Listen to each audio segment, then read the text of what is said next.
Welcome back to my channel all is here by Priya. आज मेरे पास morning के 6 o'clock पर बहुत बड़े केक का ऑर्डर आया और मैं मॉर्निंग से केक बनाने में लग जिसके गई। लिए मैंने नहीं कर पाई हूँ क्योंकि ये मेरे लिए बहुत ही बड़ी अपॉर्चुनिटी है। तो केक का ऑर्डर कहाँ का आया है ये वीडियो में आपको पता चल जाएगा, लेकिन केक कितने केजी का आया है चलिए ये मैं आपको बताती हूँ। 6 kg केक का ऑर्डर आया है, वो भी मुझे डार्क चॉकलेट केक का। तो इसे मुझे कम से कम 3 से 4 घंटे के अंदर कंप्लीट करके देना है। तो किस तरह से बनाऊंगी इसे देखने के लिए वीडियो में जुड़े रहिए। तो ये देखिए मैंने यहाँ पर 3 kg का डार्क चॉकलेट स्पॉन्ज बनाया है। इसे मैंने माइक्रोवेव में बेक किया है। इसे मैंने अच्छे से ठंडा करने के बाद इसकी टॉप की लेयर्स को कट कर ले रहे हैं। कट करने के लिए यहाँ पर मैंने नॉर्मल नाइफ लिए, आप चाहे तो यहाँ पर ब्रेड नाइफ का भी यूज कर सकते हैं। ध्यान से इसे कट करिएगा। इस तरह से रिमूव करने से ना केक हमारा बिल्कुल फ्लैट और बराबर शेप में बनता है। अब आप अपने पसंद के अकॉर्डिंग केक की जितनी लेयर्स बनाना चाहती हैं उतनी लेयर्स बना सकते हैं। मैं यहाँ पर इसे 3 पार्ट में डिवाइड करूंगी, तो मैं हल्का हल्का बस इस तरह से नाइफ से मार्क कर रही हूँ। इस तरह से करने से ना बिगनर्स भी बहुत ही आसानी से केक की स्लाइस को इक्वल कट कर सकते हैं। तो मेथड बिल्कुल ध्यान से देखिएगा। जो घर का थ्रेड होता है ना, जो हम सिलाई के लिए यूज करते हैं, उस थ्रेड को मैंने लिया है और जो हमने मार्क किया है नाइफ का, उस मार्क पर हमें इस तरह से उसे सेट करना है। तो चारों कॉर्नर के मार्क को हमने इस तरह से सेट कर दिया है थ्रेड से, और हल्का सा केक के ऊपर हैंड रखेंगे और थ्रेड को अपनी साइड में क्रॉस कर कर हमें कट करना है। तो एक लेयर हमारी कट हो गई है। देखिए बेस कितना सॉफ्ट है, मैं आपको दिखा रही हूँ। तो इसी तरह से अगेन हम केक के बेस पर मार्क कर दे रहे हैं नाइफ से, और सेकेंड लेयर को भी सेम मेथड से कट कर लेंगे। तो एक बार आप फिर से ध्यान से देख लीजिए। थ्रेड मैंने इस तरह से लगाया, क्रॉस किया, हल्का सा स्पॉन्ज के ऊपर हैंड रखा और थ्रेड को अपनी साइड हम खींच लेंगे। तो ये देखिए सेकेंड लेयर भी हमारी काफी परफेक्ट कट गई है और कितना स्पॉन्जी जालीदार हमारा केक का स्पॉन्ज बनकर तैयार हुआ है। तो इसी तरह से सारी स्लाइसेस चलिए कट कर लेते हैं। और हाँ, केक का अर्जेंट ऑर्डर था तो मेरे पास यहाँ पर केक बोर्ड इतना बड़ा नहीं था कि मैं 6 kg का केक उस पर रख सकूं। तो जो स्टेशनरी की शॉप पर हमें हार्डबोर्ड मिलता है ना, मैंने उसे 6 kg केक के अकॉर्डिंग थोड़ा सा बड़ा कट किया और इस तरह से फॉइल पेपर से कवर कर दिया और हल्की सी व्हिपिंग क्रीम लगाई और केक की स्लाइस को इस तरह से लगा दिया। और यहाँ पर मेरा ये फर्स्ट ऑर्डर था, तो मुझसे कुछ मिस्टेक भी हुई, मैं बाद में आपको बताऊंगी। इसके बाद हम शुगर सिरप से इसे अच्छे से सोक कर लेंगे। शुगर सिरप बनाने के लिए यहाँ पर मैंने शुगर और पानी को काफी अच्छे से घोल लिया है। साथ में मैंने थोड़ा सा बॉर्नविटा ऐड किया है, जिससे कि इससे माइंड ब्लोइंग टेस्ट आता है डार्क चॉकलेट केक का। और यहाँ पर नॉर्मल मैंने व्हिपिंग क्रीम ली है और इसमें मैंने चॉकलेट एसेंस ऐड किया है। पाइपिंग बैग में फिल करके इस तरह से केक के ऊपर लगा रही हूँ, जिससे कि इक्वल हमारी क्रीम चारों तरफ लग जाएगी। तो चलिए इस तरह से हम पूरे केक पर अच्छे से क्रीम को लगा ले रहे हैं और यहाँ पर देखिए स्पैचुला से मैं इसे फैला दे रही हूँ। अब इस पर अगेन लेयर हम केक की रिपीट करेंगे।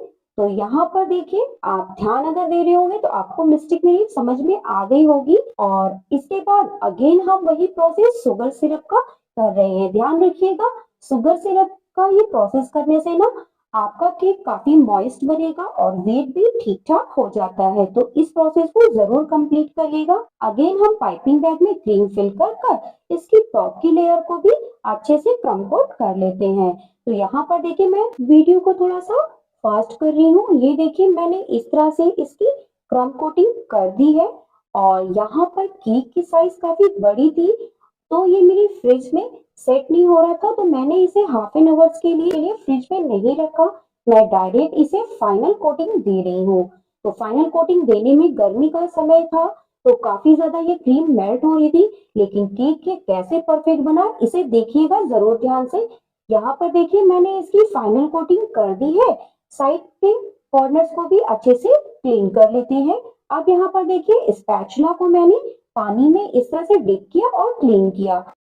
तो जब भी आप फाइनल कोटिंग करें तो इस तरह से हर बार स्पैचुला को क्लीन करिएगा और इस तरह से करने से काफी अच्छी इसमें स्मूथनिंग भी आ जाती है। यहाँ पर देखिए मैंने सिलिकॉन ब्रश लिया है जिससे हम ऑयल लगाते हैं, उसे हमें हल्के हैंड से केक के ऊपर जैसे पेंटिंग करते हैं ना, बिल्कुल उसी तरह से हल्के हैंड से इस तरह से पेंटिंग ब्रश की तरह चलाना है। हर बार ब्रश को क्लीन करना है, ध्यान जरूर दीजिएगा। इस तरह से केक में ना काफी अच्छी डिजाइन बन जाती है और बड़े केक के लिए तो बिल्कुल प्रॉब्लम नहीं होती है। यहाँ पर देखिए मैंने नोर का स्टार नोजल लिया है, छोटा वाला, और मैंने इस तरह से इस पर छोटे छोटे से स्टार बनाना स्टार्ट कर दिए हैं। ये मैं बना रही हूँ यहाँ पर सन।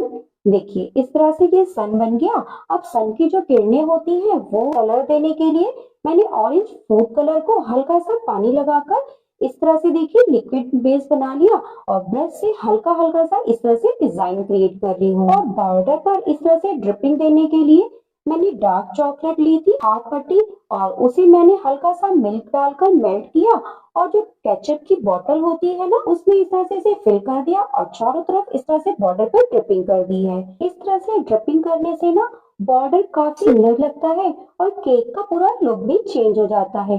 अगेन मैंने पाइपिंग बैग में रोज नोजल लगाया है बड़ा वाला, और इसे मैं पिंक कलर की क्रीम से रोज को डेकोरेट कर रही हूँ। तो ये देखिए मैं थोड़े बड़े बड़े रोज बना रही हूँ क्योंकि केक काफी बड़ा था और छोटे रोज अच्छे नहीं लगते, तो मैंने इस तरह से बड़े बड़े रोजेस बनाए हैं। यहाँ पर मैंने N1 नोजल का यूज किया है। तो इस तरह से लाइट पिंक कलर मैंने यूज किया है, आप अपने मनपसंद अकॉर्डिंग यूज कर सकते हैं। बीच बीच में इस तरह से गैपिंग्स आ रही थी, तो मैंने यहाँ पर जो मोदक वाला नोजल होता है ना, इस नोजल का नाम मुझे नहीं पता, मैं आपको डिस्क्रिप्शन में लिख दूंगी। और इस तरह से मैंने बीच बीच में इस तरह से मोदक की डिजाइन रखी। बॉर्डर पर भी इसी तरह से मैंने सेम नोजल से बॉर्डर बना दिया। तो ये बॉर्डर बनने के बाद ना ये भी काफी खूबसूरत लग रहा था। तो मेरे को ना जिसने केक का ऑर्डर दिया था, ये बिल्कुल भी डिजाइन नहीं बताई गई थी कि आप कौन सी डिजाइन बनाएं, बस ये कहा गया था बिल्कुल आपको इसको सिंपल और शोवर बनाना है। तो अब आप तो देखकर समझ रहे होंगे कि मुझे ये केक कहाँ पर देना था। तो ये मेरे लिए बहुत बड़ी अपॉर्चुनिटी थी, इसलिए मैंने इस ऑर्डर को कैंसिल नहीं किया और मैंने इसे फटाफट बनाना स्टार्ट किया। और मुझे जिस पर्पस के लिए बनाना था मैंने वो मैटर लिख दिया। इतना डेकोरेट करने के बाद थोड़ा सा मुझे ये सिंपल लग रहा था, तो मैंने यहाँ पर गोल्डन शुगर बॉल्स लगा दी और ग्रीन कलर से मैंने इस तरह से लीव बना दी।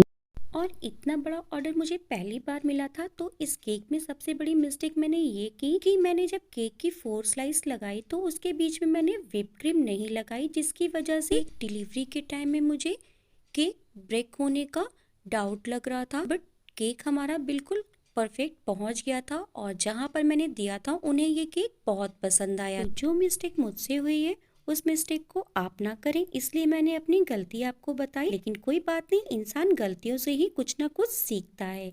अगर आपको मेरी ये वीडियो पसंद आई हो तो वीडियो को लाइक करिएगा, चैनल को सब्सक्राइब करिएगा। Thank you for watching.